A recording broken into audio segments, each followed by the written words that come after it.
want to thank Max Kaplan for providing a little prelude for our reading today. And it was one of my favorites, and it's a song that we've shared with the Duryee Memorial AME Zion congregation in choir exchanges. Steal away, steal away, steal away to Jesus. This is a reading of a book by Gretchel Hathaway, who was, at the time when she wrote it in 2016, she was the Vice President for Diversity at Union College. And we're appreciative of her writing the book in such a vivid and entertaining way. And I've been captivated by the story for some time. I've told it at times in the city schools. And we thought it might be a good feature for our Heritage Sunday at First Reformed Church and for a sharing of our combined heritage with the Duryee AME Zion Memorial Church. As it turns out, First Reformed is an old church. Duryee is a church that was formed in 1837 by a member of First Reformed who was a Union College student. So Gretchel's book about Eliphalet and his ally Moses Viney is one that is timely, speaks to the historical perspective, and in terms of the relationships, speaks to the present and future relationships, I think. Now, what we're going to do, I want to thank my other readers, Carol Troost, Donna Moore, James Gonda, who are probably known to you. They've been very helpful, one in volunteering to read and two in showing up, so there you go. The book is interesting from a literary standpoint. It's written for kids in their teens, and it's written in the first person. So when you hear the words, they're Moses Viney words, they're Eliphalet words. And I think that changes a lot of the narrative. And as Gretchel said, it's a historical fiction, but it's based on a true story. And that's what we're going to hear. Some things you should know about a few things.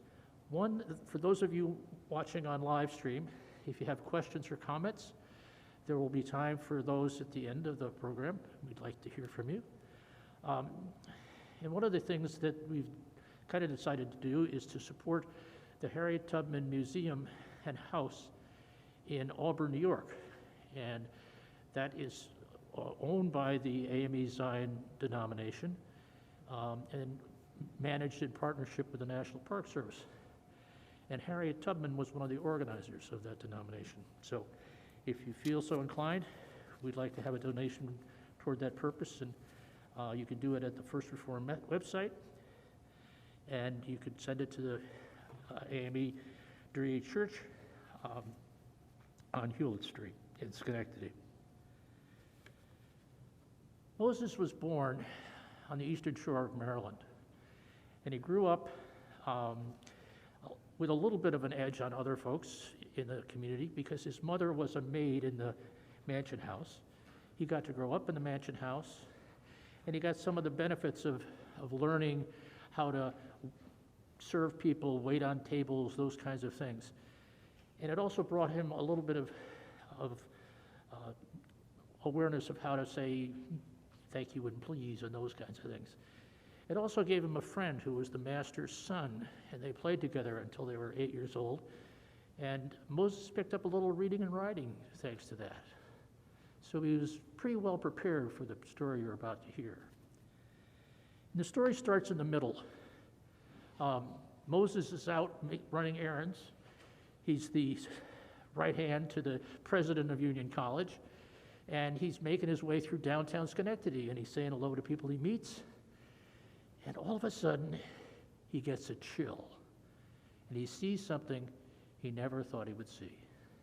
James.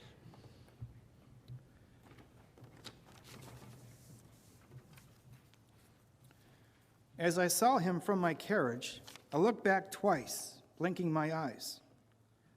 It couldn't have been him. I moved towards the back of my carriage where he couldn't see me.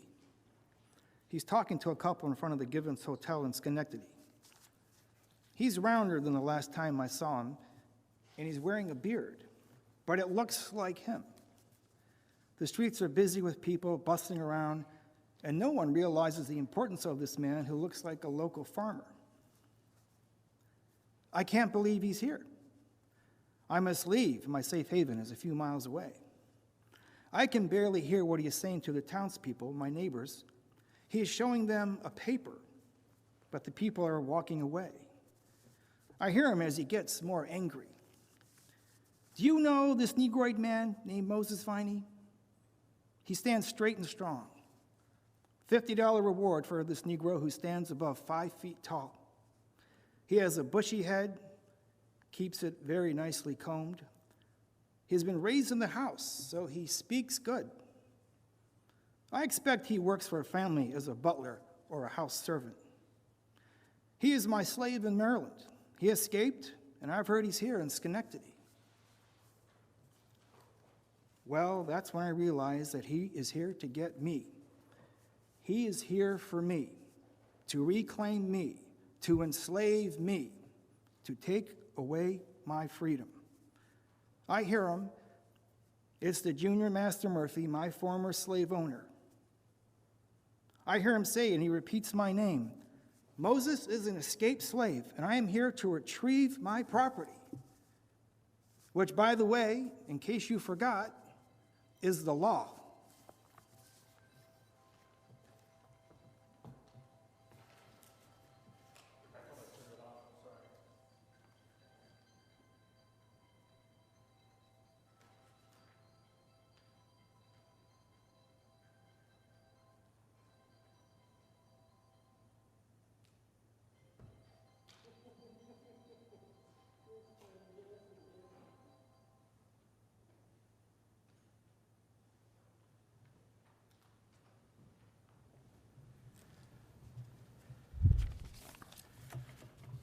I'm reminded of my friend Thich Nhat Hanh. Breathing in, I calm my body. Breathing out, I smile. This moment, wonderful moment. It wasn't a very good moment for Moses. He's threatened, and he doesn't have a real reference in town except for his relationship with Eliphalet. And that's where he goes to talk strategy. Donna?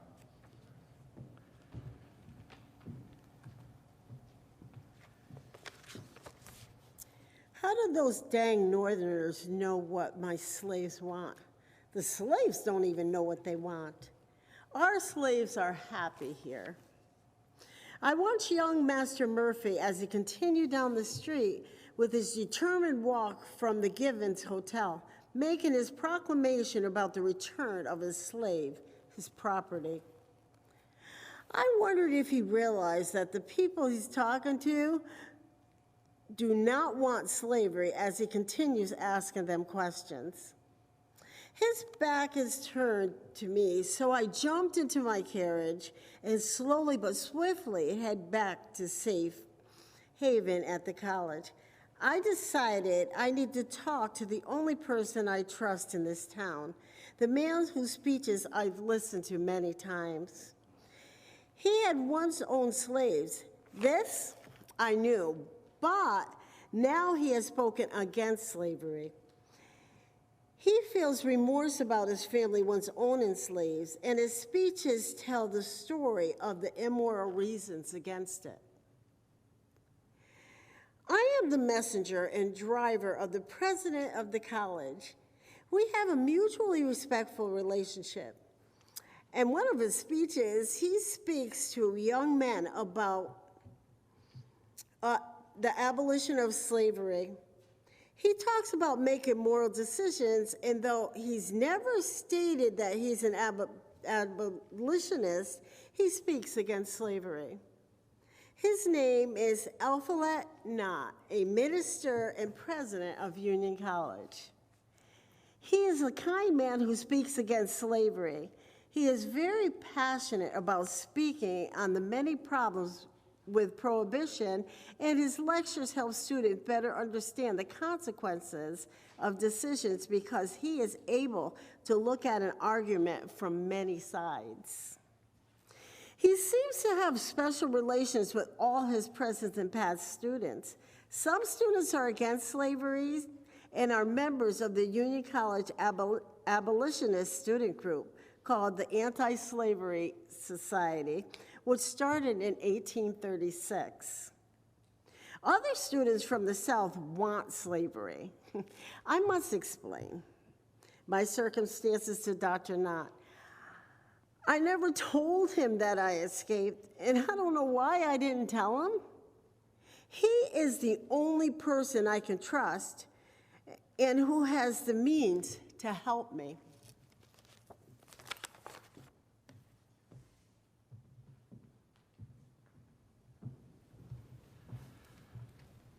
Well, Moses makes his way back to the campus, and he's still not sure exactly how to approach Dr. Knott.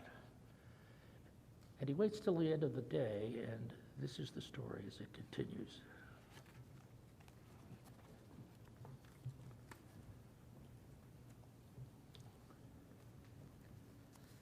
Well, I decided to wait for Dr. Knott to sit in the room they call a parlor. He comes here for evening tea before heading to the comfort of bed. He lives there with students just like other professors on campus. There was room for him and Mrs. Knott to live in this building. He keeps watch over them like a shepherd to his flock. I approach cautiously.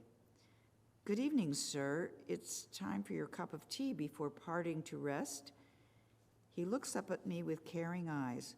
"Moses, you know I have tea every evening before heading to sleep. You've been following me with your eyes all day. Is there something you want to talk about?" I'm caught off guard by his directness and observations. He's always very aware of the people around him. I begin to tell him about my life before I met him in Glenville on Dr. Fonda's farm. Finally, I began sharing with him that I was an escaped slave, and today, when I was in town, I saw my dead master's son, who became my master upon his death. I told Dr. Knott that I know that the young master is here because of the new slave law that all the folks and some students are talking about. He has come to reclaim his property, and that would be me. Dr. Knott states in anger, "It's the fugitive slave law which came about in 1850, where all escaped slaves are seen as fugitives because they left their owners for freedom. And now your owner has come to reclaim his property? This is outrageous." He stands up, pacing the room, very upset by this news. I said to Dr. Knott, "I've had my thirst quenched by freedom for a few years now, and I begin to feel my throat parched and dry in fear. I don't know how he has found out my location. I may never know. But one thing I do know is that I do not want to go back. I will die first." Dr. Knott was not looking at me. He was looking through me as if his mind was already in motion. He was calm, but his neck and cheeks were slowly getting a red blush. He sternly said, "Reclaim his property? Reclaim his property?" He became agitated, but took in a deep breath and said, "How dare this man call another human being property?" He sat in silence for a moment, breathing deeply as he sipped his tea. He took a deep breath and said, "We need to get a good night's sleep. We can wait until the morning to call upon 2 friends of mine who understand this law in order to see what we could do to keep your freedom." Dr. Knott also knew people like Gerrit Smith, a smart man who lectures on anti-slavery at the Schenectady Church and who gives money to abolitionists who broke the fugitive slave law to help keep escaped slaves free. Dr. Knott took the last sips of his tea with one gulp. He motioned to me to sit and said, "The sooner we get to bed, the sooner morning will come, and we can deal with this problem."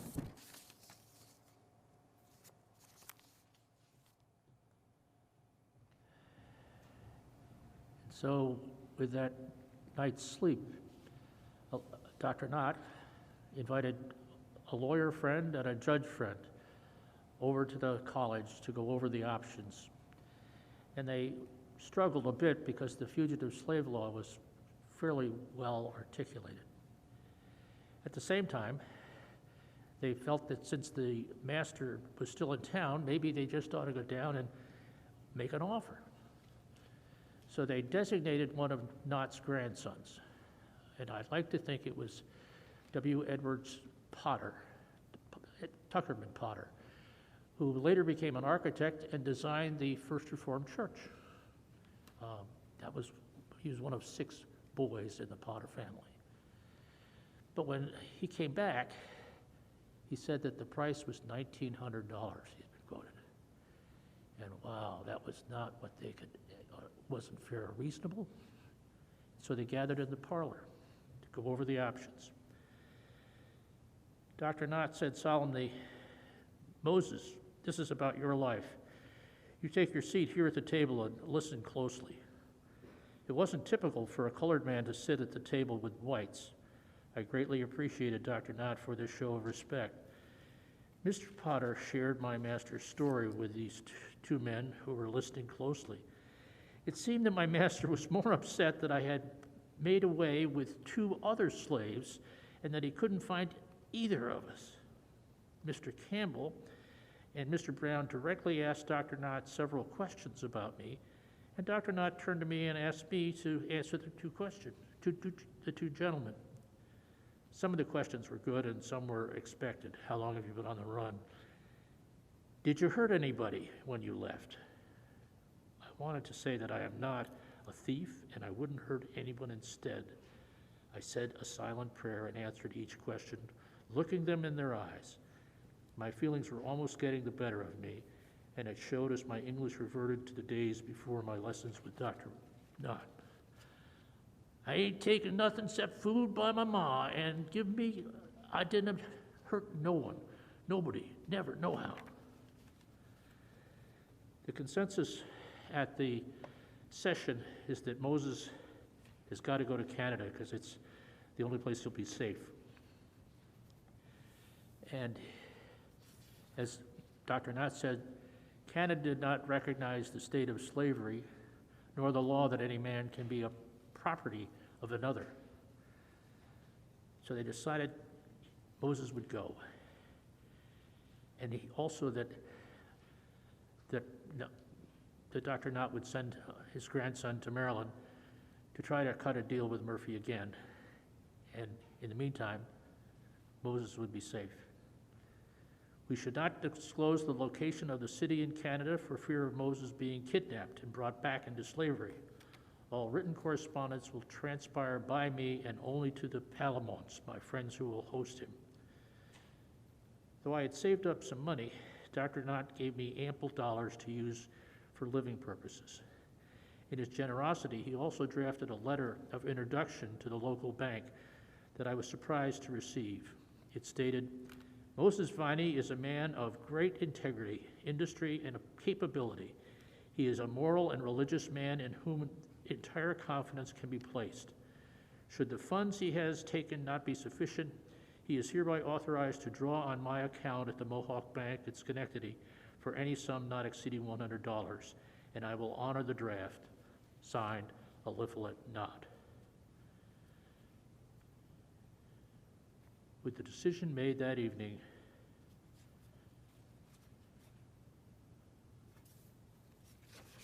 excuse me, as the farewells begin to take, Dr. Nott and Amos have a pretty intimate conversation.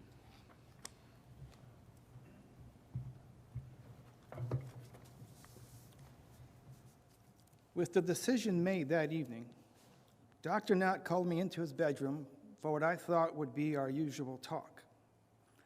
Now that it was just the 2 of us, he instead wanted to hear my story, my escape story, and he wanted to know if I had done anything illegal on the way north that might come back on me if I was free. He was concerned that I might not have wanted to share anything bad in front of anyone else. I never really told anyone the whole story. Anna knew bits, but I wouldn't want to worry her. Dr. Knott's voice stirred me from my thoughts as I began massaging his arms, hands, and fingers. He said, "With the talk of war going on, my son, I am now feeling that all men in this country will soon be free. Your freedom will be granted to you as well. So we are now at a time when I can hear your full story of escape before you head north. Now, I know some people had to do bad things for their escape to be successful. In addition, we needed to keep the stories of escape secret in order to help others escape. But I didn't want to ask you for fear that you would tell me something that I might have to act on. Now it is time for us to have that difficult story shared. If you feel you can't share it, well, I respect your stand. But also know, Moses, that if you tell me, I will not share that information with anyone." As he said this, I felt the tightness loosen where he was squeezing my hand. I leaned forward, still holding his hand, and as I squeezed his hands and loosened them, I stood up and placed a chair directly in front of his bed. I sat down and took a deep breath. Dr. Knott, this is a story that is so difficult to share, I haven't even told Anna. But if you must know, it goes like this. I had planned to escape because I knew the young Master Murphy was about to sell some of us. I didn't want to be sold away from my family, and it was a time when most slave traders took slaves to the Deep South. I knew Master Murphy had to sell us. It wasn't his fault. They were losing business.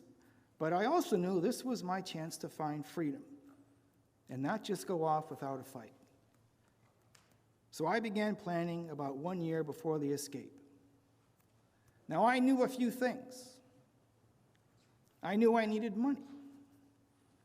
I also knew that Murphy would come after me, so I had to plan a way that took into account his pursuit.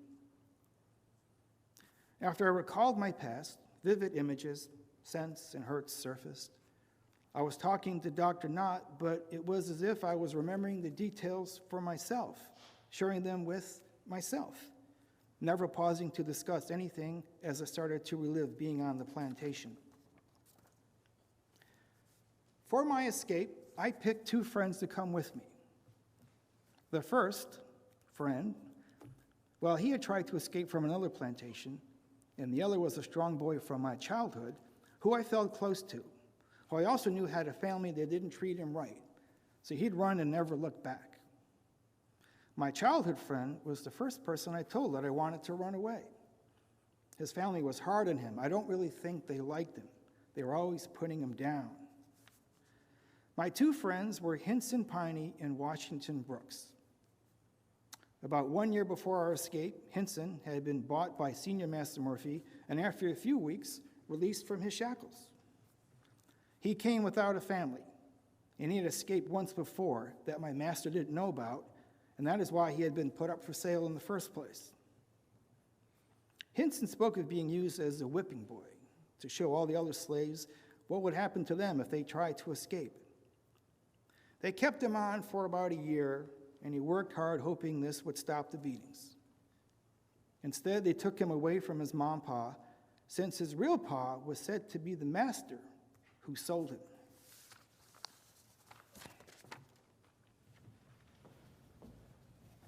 So we have Moses still in the process of sharing his story with now us as readers and Eliphalet not. And it continues with the outline of the plan to get away. And this will begin kind of a, I suppose it could be an MBA case study at this point. Donna?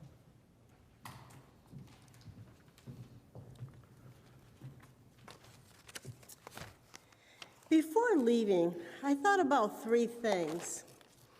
Having enough money once I crossed to the free states, how to find the conductors to the Underground Railroad since it was such a secret, and how to escape from the dogs who will surely know my scent and lead to my trail.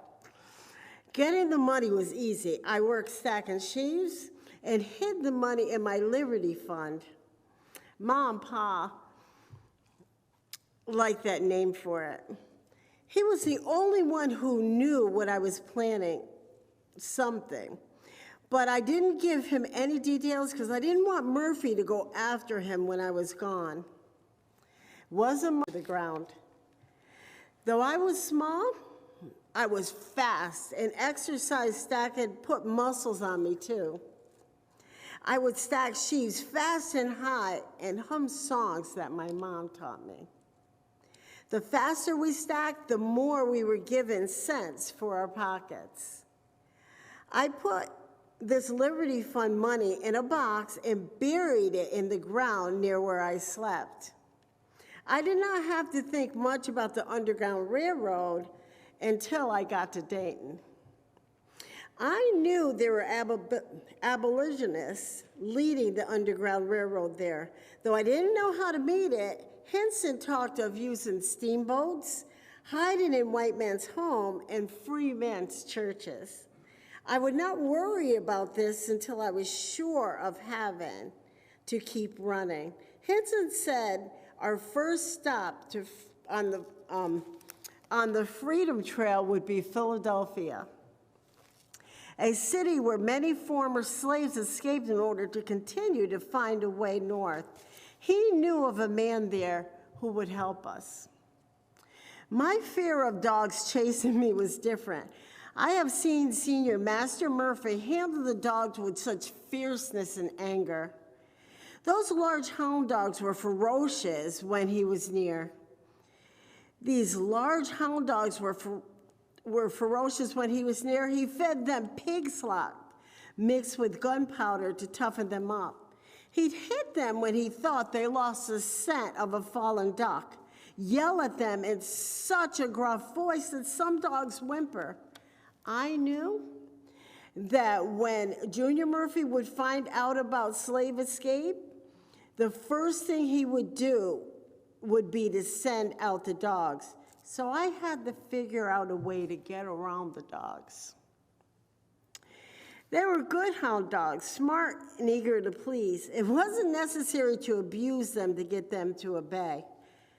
Junior Master Murphy chose to have a heavy hand toward them, and they feared him.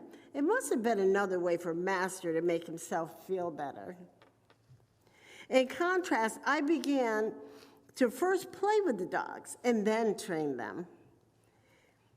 I would first play with the dogs and then train them. I would give the dogs table bits for rewards if they did what I said. Junior Murphy gave them whippings and yelled at them when they didn't obey. I got the dogs to come and go as I signaled. Most of the signals were sounds like a clap, a whistle, a movement of my hands.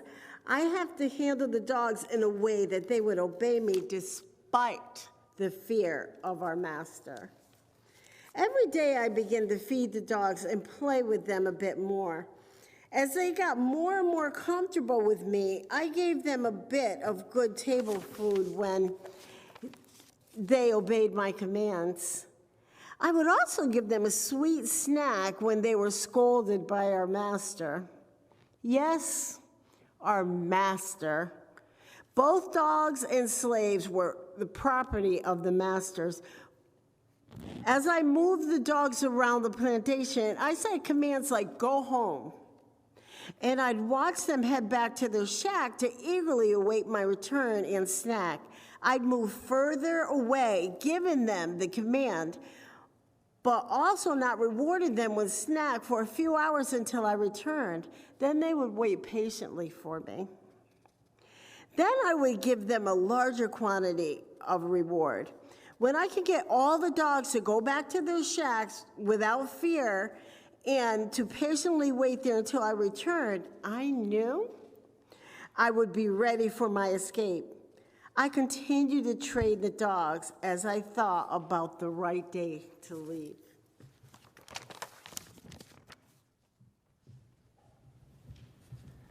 Now, to reflect a bit, I want you to think about what kind of detailed list you might make if you were preparing to escape from slavery, and how thorough you would be in pursuing the details. On that, we have to stay tuned. But I have to review a little bit of the appropriate time to leave. One of the customs of the eastern shore of Maryland was that on Easter Sunday, there were visitations back and forth between families and friends on various plantations. And this was extended to the slave community as well as the master community. It was a big deal. And people brought presents and food, and they partied. They celebrated the resurrection. And what better day to leave slavery than Easter? So Moses and his two friends, they took off with the party that was leaving the plantation to go visit folks. And the master said to him, well, Moses, you take care of Hinson and Michael, because I'll be looking for you guys coming back. And they winced a little bit, but they headed on up the road. And as soon as they were outside of the plantation, they turned north. Carol?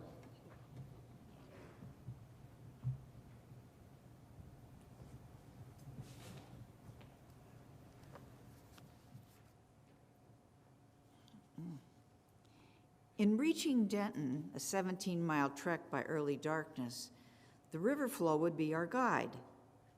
What we didn't know was whether when the house slaves got home, would they be forced to share that we had gone far ahead of them and they hadn't seen us since we parted ways. They would have to go back to the plantation on their own.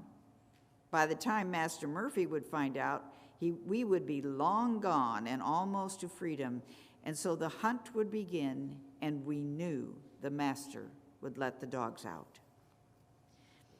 As we reached the moving bridge to cross into Denton, daylight was upon us. We traveled carefully across to the highest point of Choptank River, and just as we were scurrying north, we saw and heard a lot of people.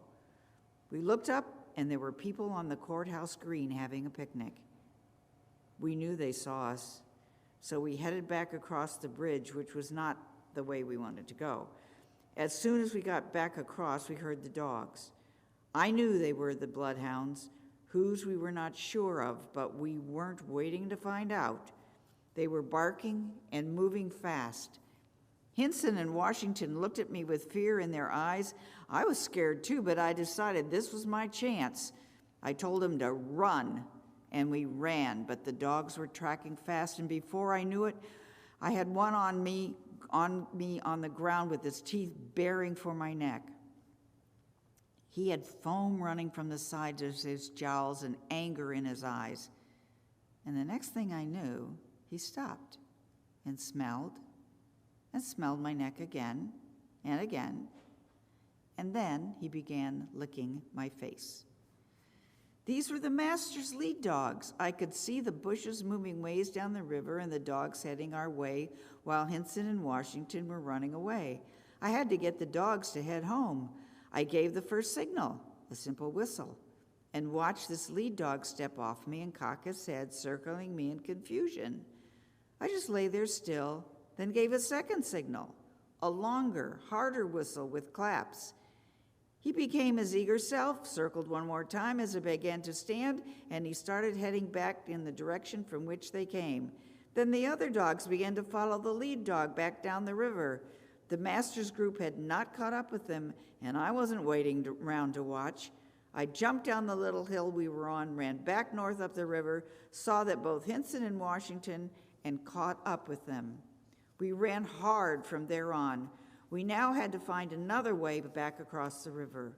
We were tired, dirty, and scared, but we made a pact to go on no matter what. We did just that.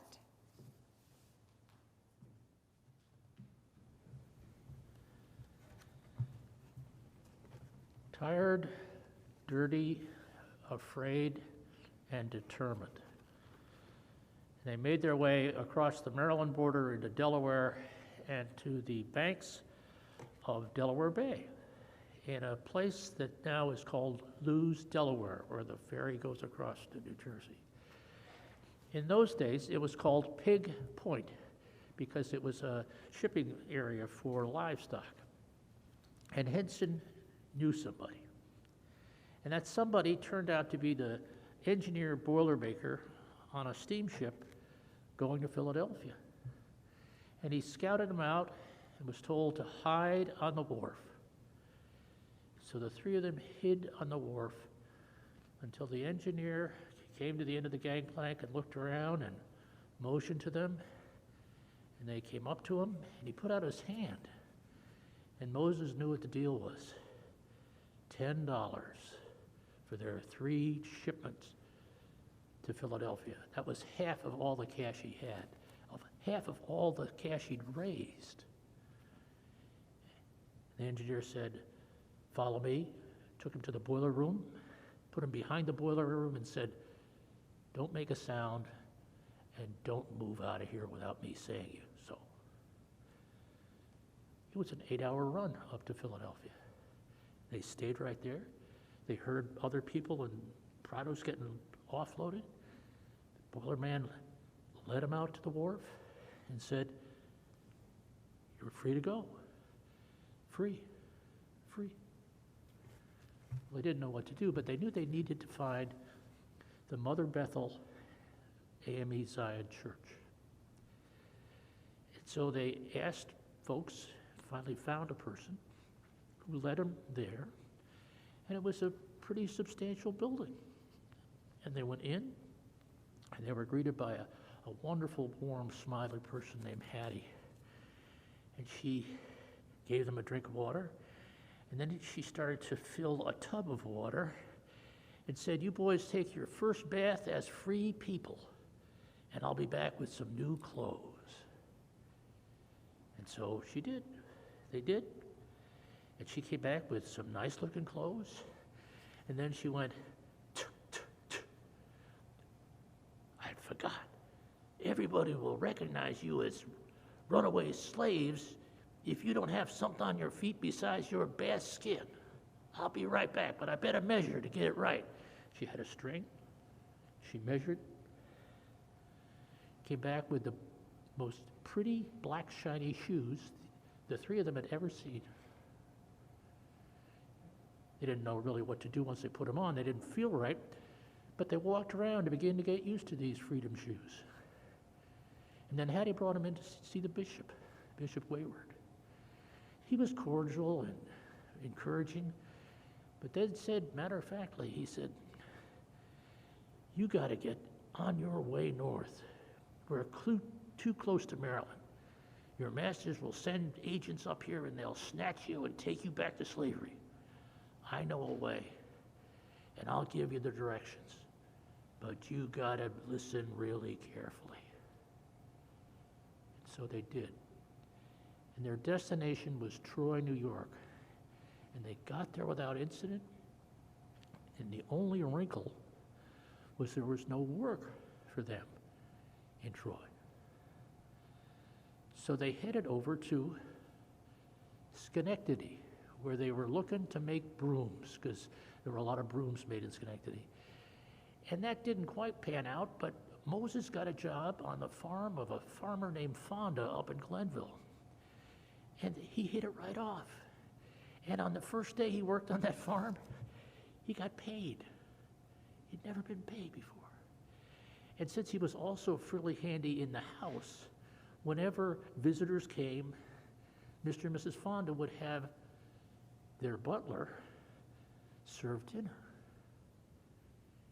And lo and behold, one day the visitor was Eliphalet. And he had conversations with Moses, and he had need of a person to take care of him. So he asked his friend, "Can I hire Moses Viney?"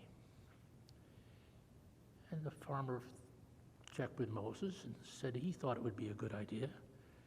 And Moses came to Schenectady in the employ of Eliphalet Knott, the president of Union College. James?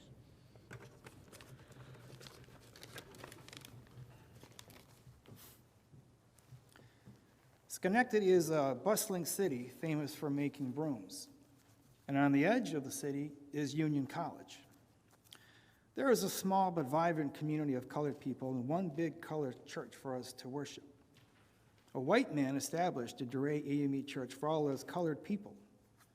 Isaac Duryee had been a student at Union College, and he saw a need for a church after hearing that we gathered in small groups in homes, and we didn't have a church for ourselves. He also knew that those of us who did attend the white church sat separately in the back. It was here at this church where I broke into a sweat and my heart skipped a beat for the first time, because it was in church where I fell in love. I feel God was with me when it happened. When I entered the colored church, I was still in the habit of sitting towards the back, allowing the front for the elderly and large families like we did in the field house. I had heard about the church through Dr. Knott, and knowing he was a Christian man, I understood the importance of going to church. I approached the steps of this church building, taking in the beautiful arch windows and brick bell tower. It looked like a smaller version of the college's chapel. Inside were people with many types of colored skin. Light skin, dark skin. There were people with long hair, curly hair, no hair. I saw small, thin women in long skirts with white lace on their hair, older women with busy hats, men in suits and ties or white shirts and ties depending upon age. All were swaying and shouting amens and hallelujahs, led by a group of women standing in the front. I sat with two fellas, a little younger than me, in the back. A rather large man wearing black with a white collar took the front, facing everyone. I found out later it's called a pulpit. He began to breathe heavily and talk of the Lord and Jesus as our Savior. I felt myself swaying with the men in my pew. They said amen, and I began to get the rhythm of saying amen and hallelujah. Well, I started to go to this church every Sunday. And one Sunday, I noticed the most beautiful woman I had ever seen outside of my own mom. The church was hot and musty that day. The sun was shining through the arch window perfectly, sitting on the shoulder and small hat and hair of curls of this sweet-looking woman. On this day, she was concentrating on the women singing in the front, mouthing their song, bowing her head in agreement, and saying amen to the message of the song. She did not notice me. She was in a trance with a slight smile on her face. I could see her from the side, and then my heart skipped a beat, and I began to sweat. I thought I was ill, but one cannot feel this good and be ill at the same time.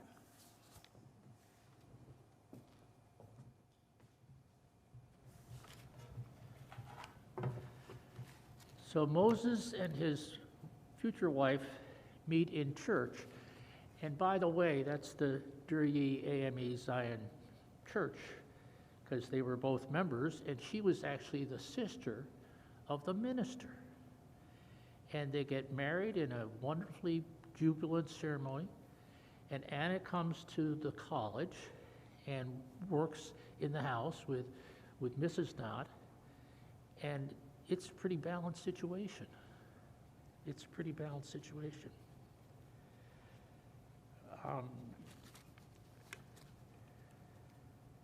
There comes a time when we got to renew that decision of the trip to Canada, because that balance that had been created was disrupted by the master's son showing up. And to go on with the story of getting to Canada, we'll hear Donna continue the story.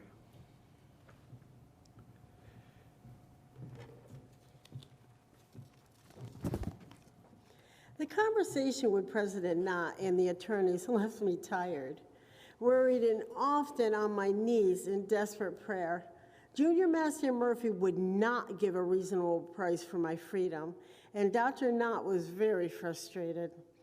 After considering several alternatives, sending me out to other free states with money to last until I find a job, or sending me to Canada until the Junior Master Murphy accepted a reasonable offer. They chose Canada. We thought it would take about 6 months for an agreement to be made with the stubborn Junior Master Murphy. Dr. Knott knew a family I could work for and earn a slight income. He also stated that I needed to go, not Anna, who would stay and continue her work in the house. He shared his information in front of the attorney and the judge. Moses, we cannot do with both of you and your wife gone. Mrs. Knott will need assistance with you. Women. Mrs. Knott will need more assistance with you gone, and Anna is strong. She has no children and is physically able to do some of the heavy work. I took in all of this. I understood that Mr. Knott did not want to say that Anna would be needed to help him upstairs. I wish we had this conversation in private, not with the attorneys around, so that I could voice my concern. I'm a man of the family and cannot be replaced by a woman. The next day, President Knott beckoned me into his library for discussion. He asked me to sit down, which was not typical for I stood most when working. Dr. Knott stated, I know this decision was not your thoughts. I want you to know completely why you must go north. If you were caught in Schenectady, there would be little that I could do to obtain your freedom. You could go out to Western New York near Syracuse, where abolitionists are pulling together to fight for the fugitive law. I heard Frederick Douglass was out that way. He even came to Troy, New York, right in our neck of the woods, and was back in Western New York giving talks about slavery. They say that over 1,000 people attended the meeting when he talks. I also found out that he publishes a paper on slavery. Although this would be a good place for you, you will not be truly free. There are many slaves who head to Syracuse and continue to Canada to be safe.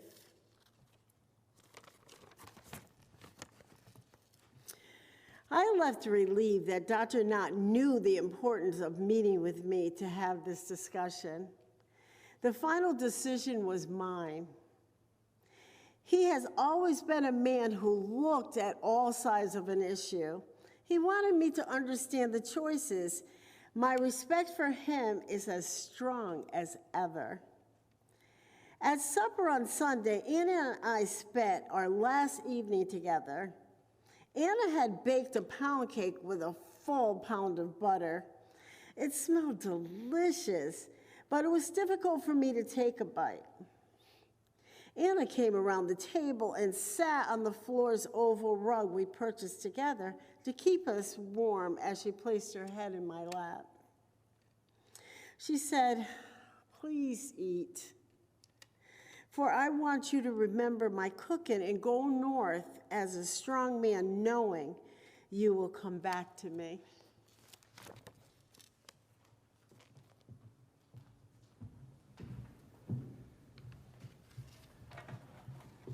Knowing you'll come back to me.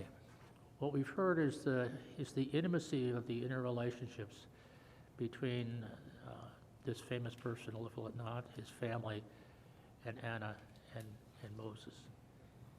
And one of the promising parts of the book to me is what happens in Canada. It's a little bit of an ache for the separation, but it shows the promise of people for people. Carol?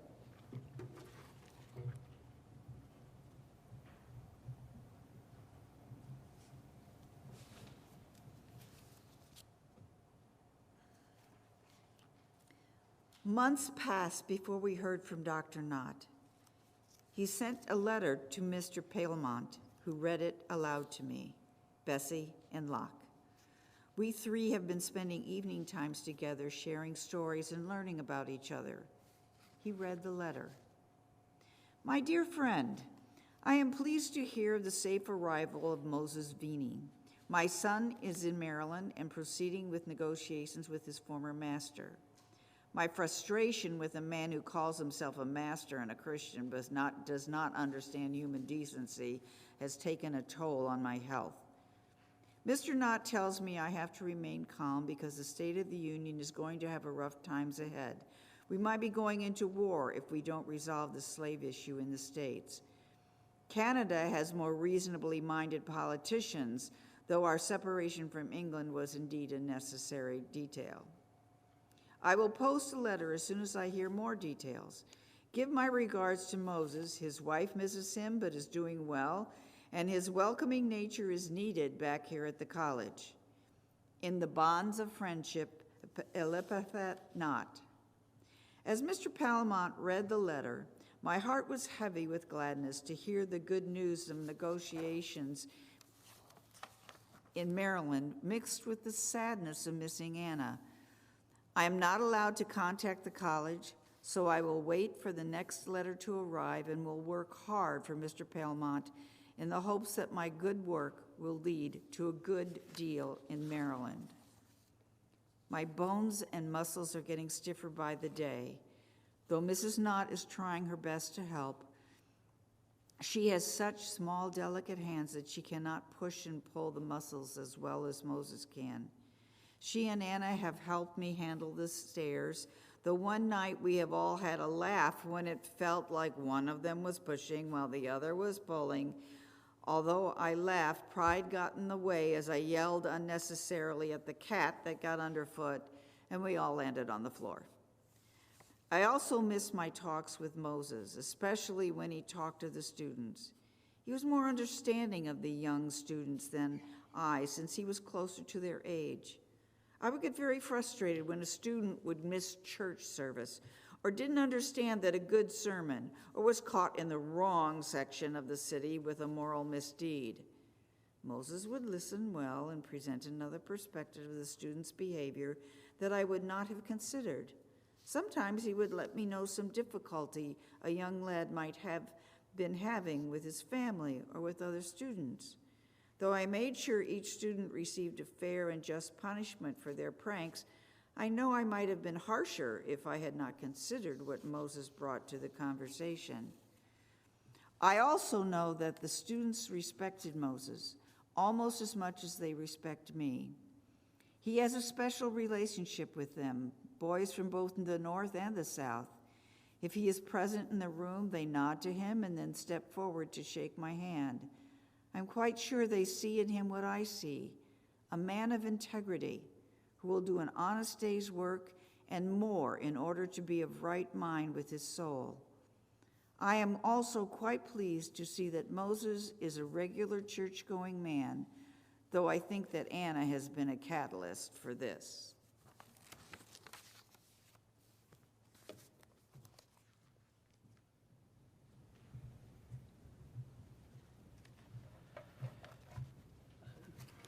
There are a couple of bits of correspondence in the Union archives that fed this exchange of correspondence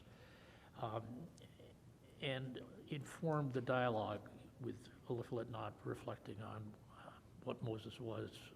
Moses was certainly more than a driver, and not only to the Knott family, but to the college community. The period of time in Canada extends over a year and a half. And the book will pick up with Moses out plowing, noting that he's been there over a year and a half. And he sees one of his friends, another worker, running madly over the field he's just plowed, and he doesn't know what that means. And out of breath, the friend says, "You got to get to the house right away. You got to get to the house right away." So he starts to run. And when he gets to the porch, the lady of the house says, "Mails come from Schenectady." Oh, And then Mr. Pelmet said, "Have a seat, Moses. There's a letter here for you." I looked up and slowly, "What does the letter say, sir?" He looked me in the eye.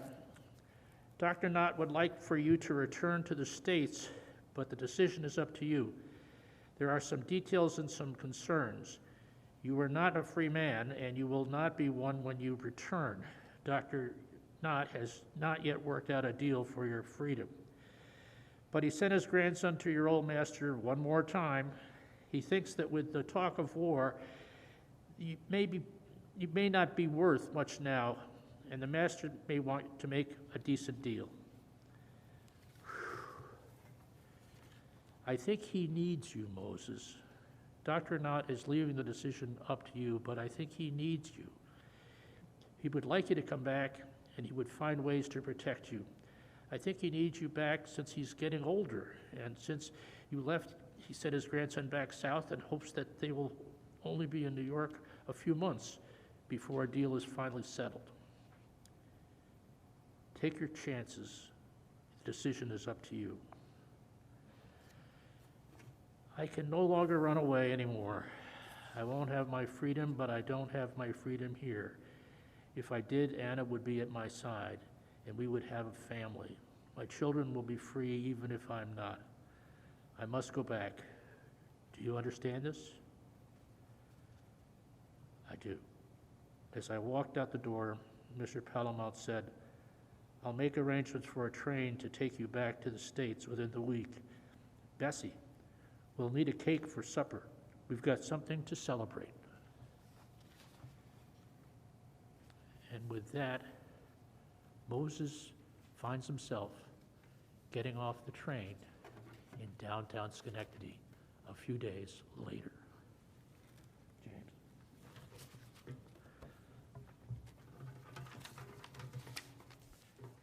No one was at the station, not one person that I recognized. So I started my walk up Liberty Street towards Union Street. Liberty Street. To think my first walk back in Schenectady was on Liberty Street. My step became faster when I realized I was home. As I approached Union Street, I was running up and onto the campus, and there was our home. I walked inside, and it smelled of fresh bread, but Anna was not there. I called out and realized she must be working for the Knotts. I headed over to their home and walked in the back door. I saw the cook on one side of the butcher table and my Anna on the other. The cook gave out a scream as my Anna looked up from the table and ran over and hugged me. She was crying and laughing and hugging and kissing all over my face. Oh, what a pleasure moment I will not forget until the day I die. I picked her up in my arms and we sat on the chair with her on my lap. She said she didn't know when and if I would be coming back. Dr. Knott had sent a letter up north, she said, but we never received the letter back. We weren't sure whether you got the letter or not, and we didn't know if you'd be coming back or not. Mrs. Knott burst into the room to see what the commotion was. She looked at us, the cook with her hand over her mouth, and me in the chair with Anna right there in my lap. I almost stood up, but Anna would slide right onto the floor, so I just sat there. Mrs. Knott yelled, "Eliphalet, you come in here as quick as you can. Come on." Then she turned in the doorway to grab his hand. He walked in, saw me, and he said, "Praise be to the Father, you have returned my son." He called me son.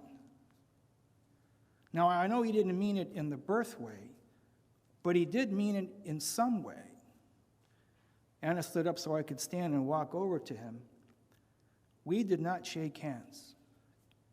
And for the first time in my life, I hugged a white man. But what was most important was that he hugged me back.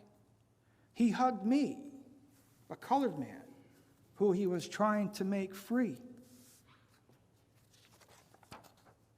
A few mornings later, which was not particular to any other morning, Anna was over at the Knotts helping prepare breakfast while I got dressed. And then I went to assist Dr. Knott with his day.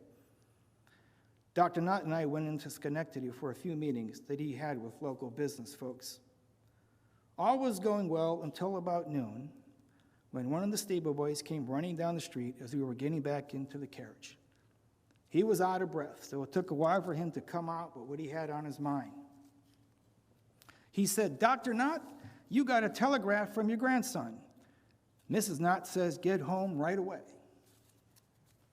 And with that, I snapped the whip over the ears of the horses, and we headed back to campus with a quicker pace than the horses were used to. Upon entering the South Lodges, Dr. Knott, who seemed to have lost his limp as he rushed inside, asked for Urania, that'd be Mrs. Knott, to meet him in the library, and he asked me to stay. The messenger who had been waiting in the parlor was called in and handed Dr. Knott the telegram. Dr. Knott fumbled with his glasses, took a deep breath, and with his stiffened fingers, opened the folds of the letter. Still standing behind his huge oak desk, he fixed his glasses on his nose, and he looked down as we watched his eyes go left to right on each line of the words. He wasn't saying anything, just moving his eyes. He put the letter down, took off his glasses, and sat down.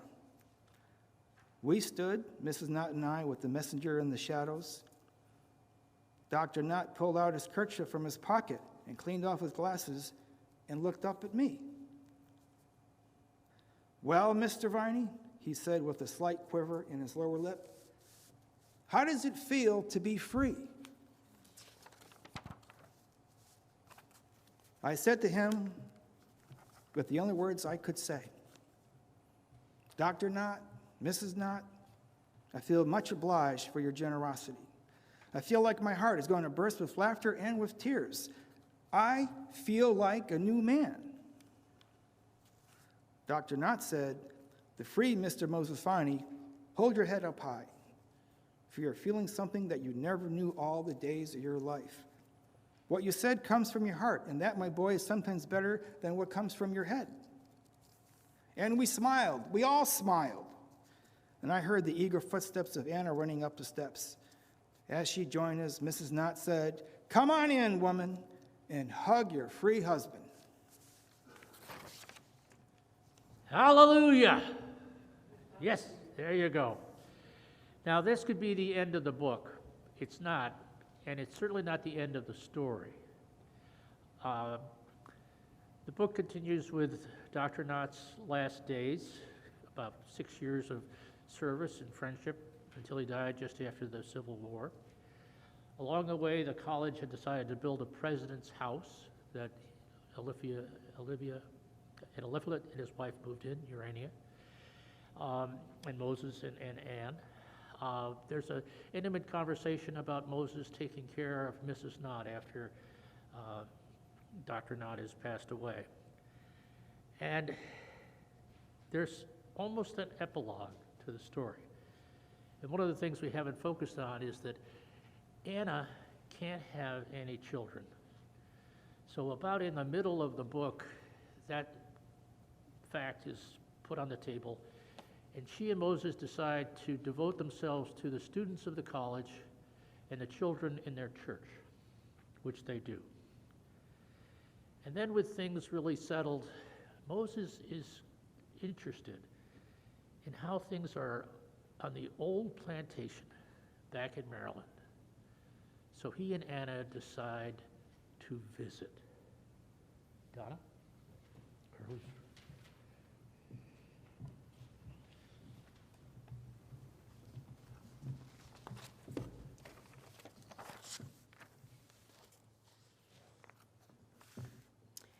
As we step off the train, tired of the chugging, noisy trip and uncomfortable wooden seat and the smell of steam, it still was certainly better trip than back south than the trip we took coming north. I sent word to my family in a letter which train I would be taking, and I hope it reached them and someone who was kind enough to read it to them. As we looked into a crowd, I saw a spitting image of my father waving at me and Anna. But as I walked toward him, I realized he must have been frozen in time because he looks as young as when I left. We didn't say a word, we just hugged in silence as I felt the salty tears come down my face. He was strong, bigger than when I last saw him, and now I realized it was my brother. Well, it's mighty nice having you folks visiting, and I reckon you must be hungry and tired. I have the buggy hooked up over yonder, and we will have a bit of a ride to the plantation. It was my brother, and I had to get used to his ways of talking, but that didn't take long.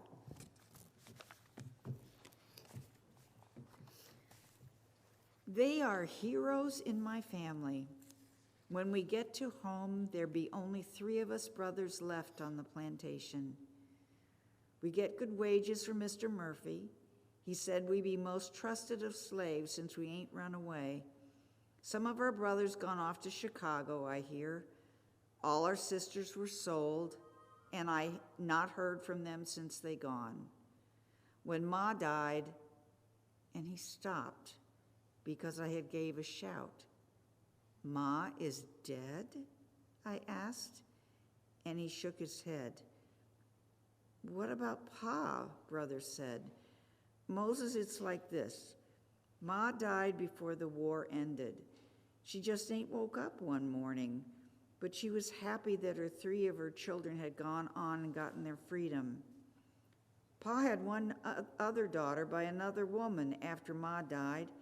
He lived to see his daughter reach her first year. Then he died when his heart gave out. He loved that little girl, her name being Lila. She's now 4 years old and very small. So you see, it's just the 5 of us that I know of. You, me, our 2 brothers, and Lila. Now there's 6 with Anna. Maybe one day we will all be together again in heaven. I'm learning a lot because we've been going to church. As we stepped off the buggy, and I lifted Anna off and took time to hold her in my arms for just a minute, someone came from behind and grabbed the back of her legs, and we both held each other up. We looked around, and there was a tiny girl with big eyes and lots of wild hair. She was hugging Anna and then released her and ran to hug me. She said, "Hi, Brother Moses and Sister Anna," as she pulled Anna by her hand and led her into the house. Brother and I walked in, and no one else was home. Our other 2 brothers were working in the fields until dusk. This was Lila. She is our half-sister. We all be taking turns minding her, but there are times when she must be left alone. There would not have been enough room in the buggy for all of us and your belongings. We looked around and asked her where her mother was. Brother took off his hat and said, "Her mother is dead from pneumonia about 6 months ago." Now Lila is the only girl around, so she is always excited when she sees a woman. Since living here with us boys is hard, she is a handful sometimes. I left Anna with Lila while Brother and I walked over to the master's house. From this distance, I can see that the main house is in need of repair. Some paint and a new roof would be a good start. As we entered the house, it feels so much smaller than I remember. We entered from the back kitchen, which still smelled of good cooking, and headed to the living room. The furniture was in the same places, nothing new, just older and dustier. There in the big chair sat the young Master Murphy, who was as round and as old as the old Master Murphy and kind of looked like him as well. He stiffened and he stood up, and I, not knowing what to do, took off my hat and said, "Hello." The last time I was here, I had no shoes and an old shirt. Murphy reached out his hand, and I'm surprised. I reluctantly put out my hand, and he shook it with a strong grip. For a moment, he looked 5 years old, and I longed for those childhood feelings. Murphy coughed and said, "Welcome back, Moses. It's good to see you, and I see them Northerners have been taking good care of you. How be's you since leaving here with the war and all?"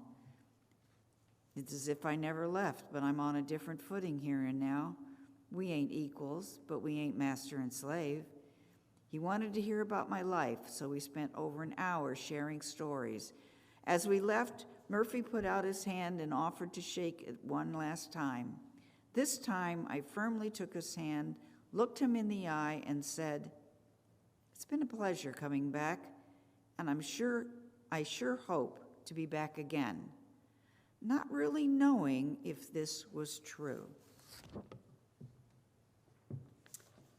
After many days of eating Anna's cooking, my brothers aren't much of cooks.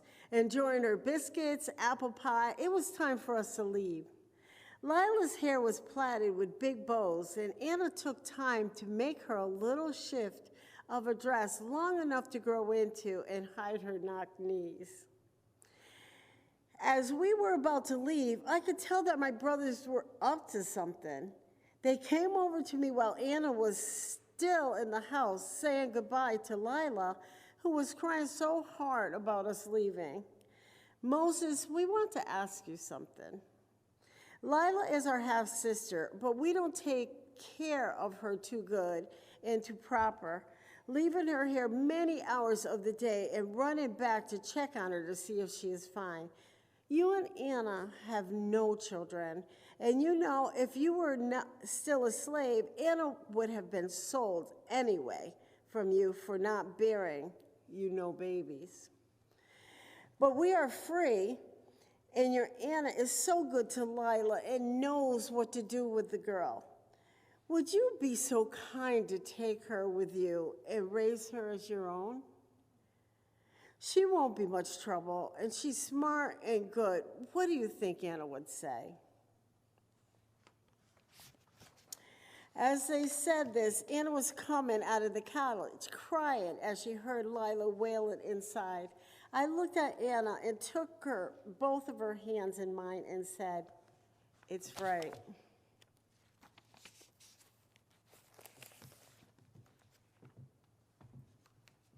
As we said our goodbyes and headed north with my new little family, I knew this would be the last time I'd be back on this plantation.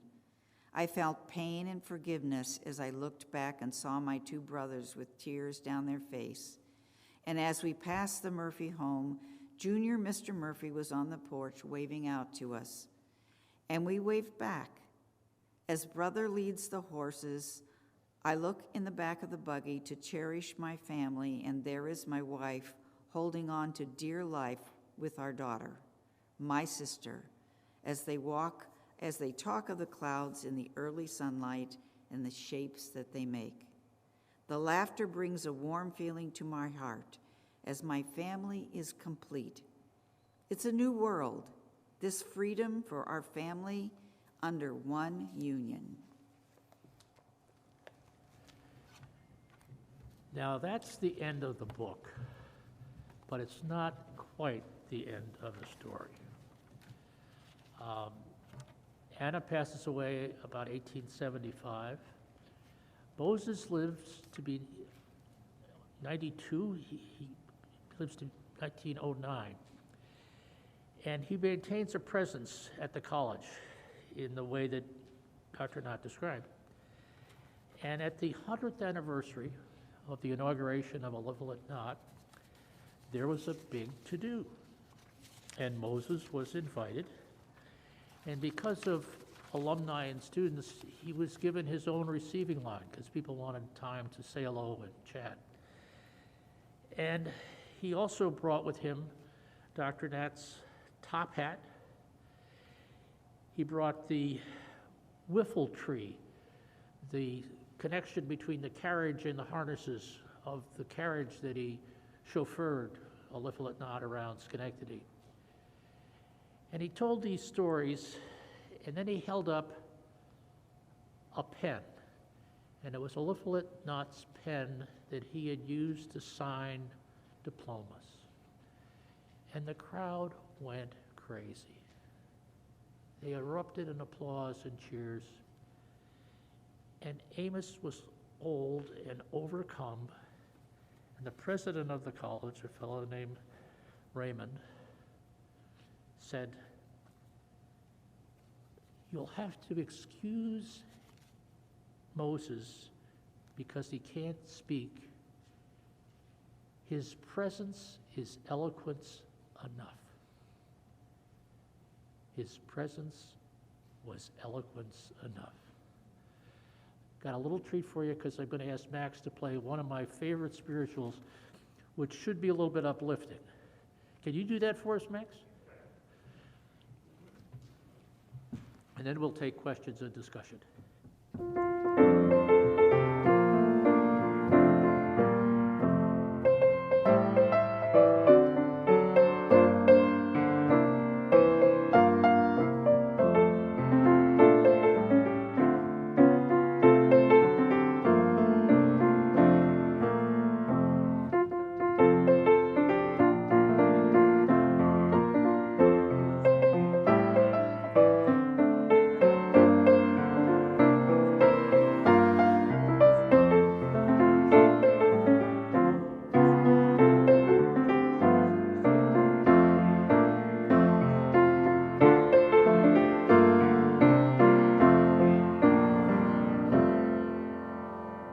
Thank you, Max. Thank you, readers. Thank you for attending. And I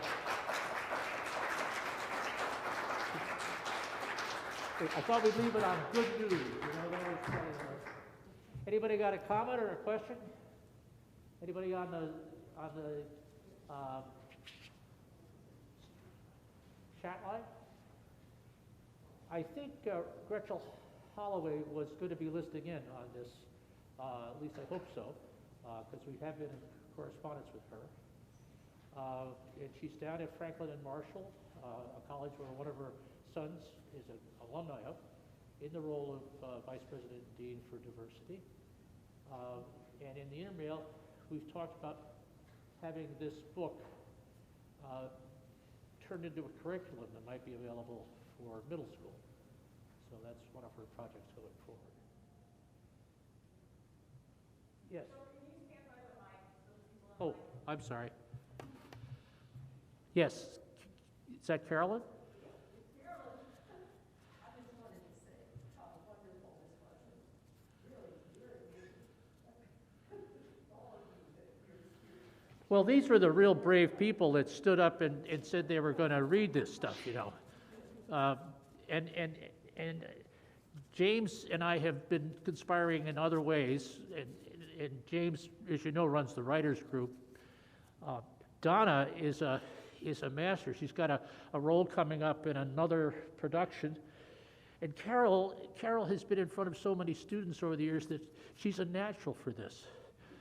And I'm kind of Joe, so that it all fit together. So yeah, thank you. It was fun to do because, you know, I don't share this. I have an abbreviation that I tell, and it always grips people.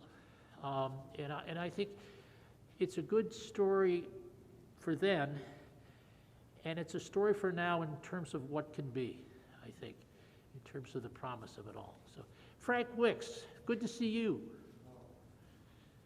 They know Gretchel Hathaway very well, and you were wrong if you read the book about it. You really brought the book to life there. So thank you for learning. Well, we did, yep. Laura.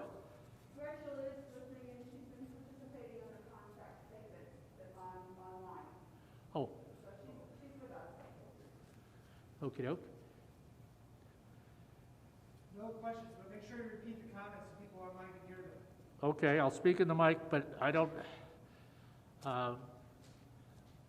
if you don't know the words to the song that Max just played, I was trying to sing it, but I got a crowd up into that kingdom made of that good news. I got a crowd up into that kingdom, into that good news. I'm gonna lay down this world, gonna shoulder up to my cross. Take it home to me, Jesus, into that good news. Good news, good news. Into that good news, my Lord. Thank you for coming. Oh, I'm sorry. Hello. So I really want to say to Dr. Hathaway that I really did appreciate the book and all that I learned today. I'm currently the pastor of Duryee Memorial in Zion Church. Oh, hello, Nicole. Thank you. And one of the things that I think is interesting is I was just looking like at the timeline, and that he arrived in Schenectady. It seems maybe around 3 or 4 years after the church was founded. Right. Maybe 3 years, maybe more like 3 years. But that when fugitive slaves made it to northern states, the fact that they were able, I always think it's very impressive, being in a historical black church, that these churches were founded before the emancipation Right. of slaves, and that, the A.M. Zion Church's history goes back to 1796.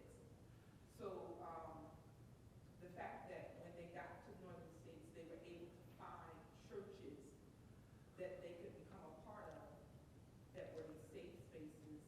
I mean, he found his wife there, I'm sure he found friendships there, and a whole lot more.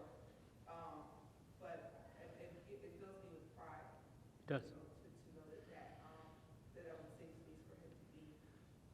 And then also, and I know this isn't done purposely, but I have to mention it because I shared the live with some of our leaders in the church about the Nicole, make sure you correct it. So anyway, I know that AME and AME Zion Church sometimes, even in the reading today, were used interchangeably, and they're not the same church. Okay.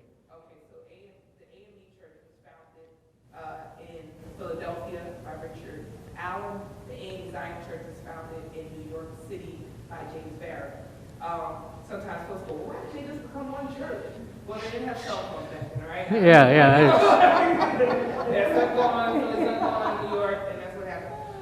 So the AME Zion, it is AME Zion. It is AME Zion. But still a very strong history.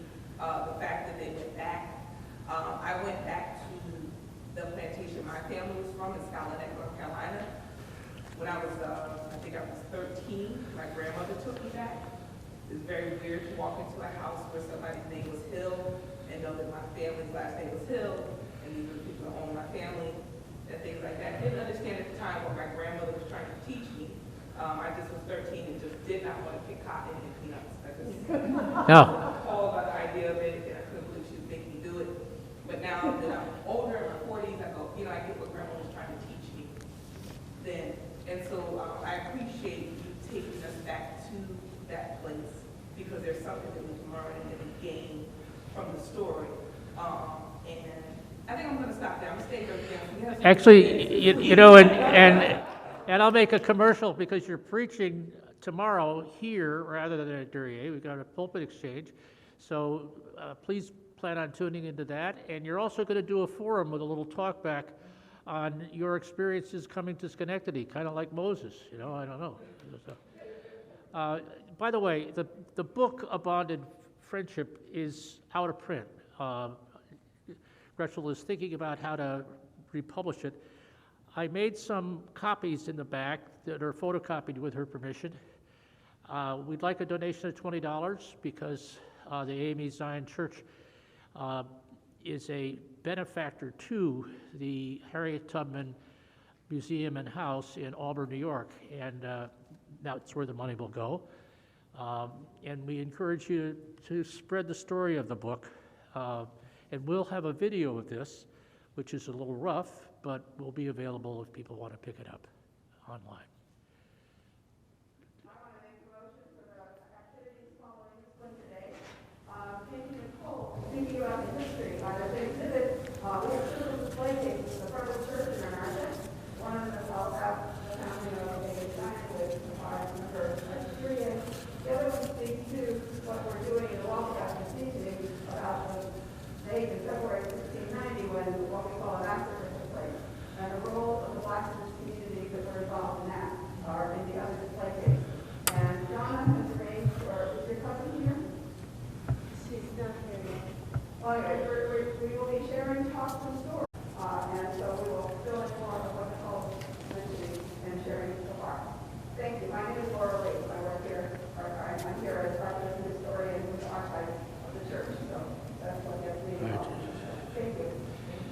Thank you for coming, and we'll be happy to greet and schmooze right after this.